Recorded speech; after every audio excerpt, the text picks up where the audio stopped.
Olá! Hoje a gente vai mergulhar de cabeça em um dos números mais falados, mais importantes da economia. Um indicador que, olha, está em todo lugar: o Produto Interno Bruto, o famoso PIB. Sabe aquela história que a gente sempre ouve no jornal? A economia cresceu, a economia encolheu. Mas afinal, o que isso quer dizer na prática? Parece algo super complexo, né? Mas a verdade é que, na maioria das vezes, por trás dessa conversa toda sobre crescimento ou recessão, tem uma única medida super poderosa. E é ele mesmo, o PIB. É o PIB que funciona como termômetro principal para medir o pulso da economia de um país inteiro. Mas como é que essa engrenagem gigante funciona, hein? É isso que a gente vai descobrir agora. Então vamos lá, começando pelo básico, pelo fundamental. O que esse número, o PIB, realmente representa?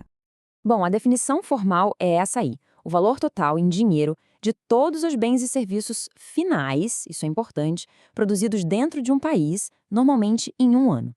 Para simplificar, imagina que a gente pega tudo, absolutamente tudo que foi produzido e vendido oficialmente no Brasil em um ano e soma o valor.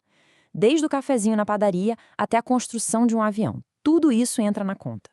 E aqui tem um ponto que é, olha, crucial para entender o PIB. Muita gente confunde, mas o PIB não é a riqueza total de um país. Não é o patrimônio acumulado. Pensa assim, ele é o fluxo de produção daquele ano.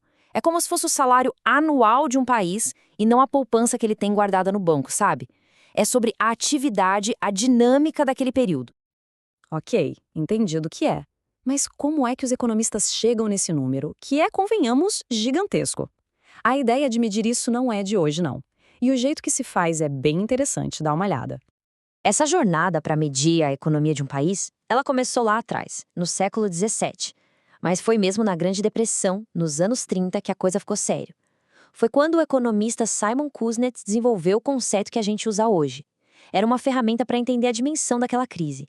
Deu tão certo que em 1944 o PIB foi oficializado como padrão global.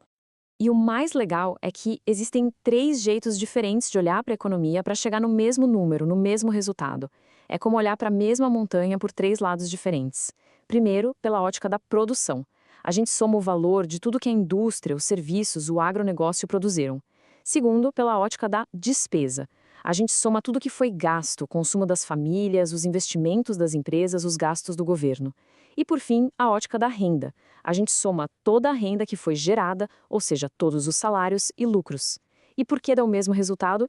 Porque, no fim das contas, o gasto de uma pessoa é a renda de outra. Faz todo sentido, né? Tá bom, legal, a teoria é interessante, mas vamos ser sinceros, isso tudo ainda parece meio abstrato, né? Como é que esse número gigante afeta a vida real, o nosso dia a dia? Olha, um PIB que está crescendo costuma ser um sinal de que a economia está aquecida. E o que isso quer dizer na prática? Bom, geralmente significa mais oportunidade de emprego aparecendo, as empresas se sentindo mais confiantes para inovar e investir, e com mais gente empregada e mais investimento, o consumo aumenta. Vira um ciclo virtuoso, sabe? Um clima de otimismo que alimenta ainda mais o crescimento. É por isso que ficar de olho no PIB é tão importante.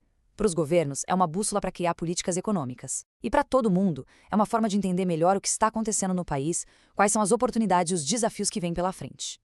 Mas nem tudo são flores. Como toda ferramenta, o PIB não é perfeito. Na verdade, ele tem umas limitações bem sérias, uns pontos cegos que a gente precisa conhecer. A grande questão é: será que esse número, sozinho, consegue contar a história completa sobre o bem-estar de uma nação? A resposta, sem rodeios, é não. Focar só no crescimento do PIB pode ser perigoso, porque a gente acaba ignorando partes super importantes dessa história. Pensa no PIB como um boletim. Ele é ótimo para medir algumas coisas: a produção de bens, de serviços, tudo que é oficial.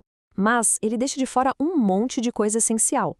Por exemplo, ele não diz nada sobre a nossa qualidade de vida. Ele mede o tamanho do bolo da economia, mas não tem a menor ideia de como as fatias desse bolo são divididas. A desigualdade passa batido, o meio ambiente ignorado, saúde, educação, nada disso entra na conta. E todo o trabalho que não tem preço, como o trabalho voluntário ou o trabalho de cuidar da casa e da família. Para a métrica do PIB, é como se não existisse. E aqui vem talvez a crítica mais pesada de todas. O PIB pode, sim, aumentar enquanto o meio ambiente é destruído ou a desigualdade social explode.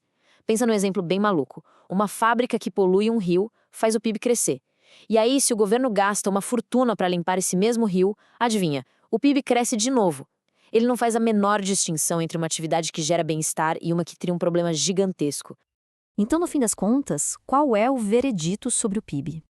A real é que o PIB continua sendo uma ferramenta, sim, fundamental. É indispensável para a gente entender as tendências da economia. Só que ele não pode ser a única métrica. A gente precisa olhar para ele com muito cuidado, sempre lembrando de tudo aquilo que ele não conta. Isso tudo leva a gente a uma reflexão final que é bem importante. Se o PIB é um mapa, mas é um mapa incompleto do que é progresso, então de que outras bússolas a gente vai precisar para navegar no futuro?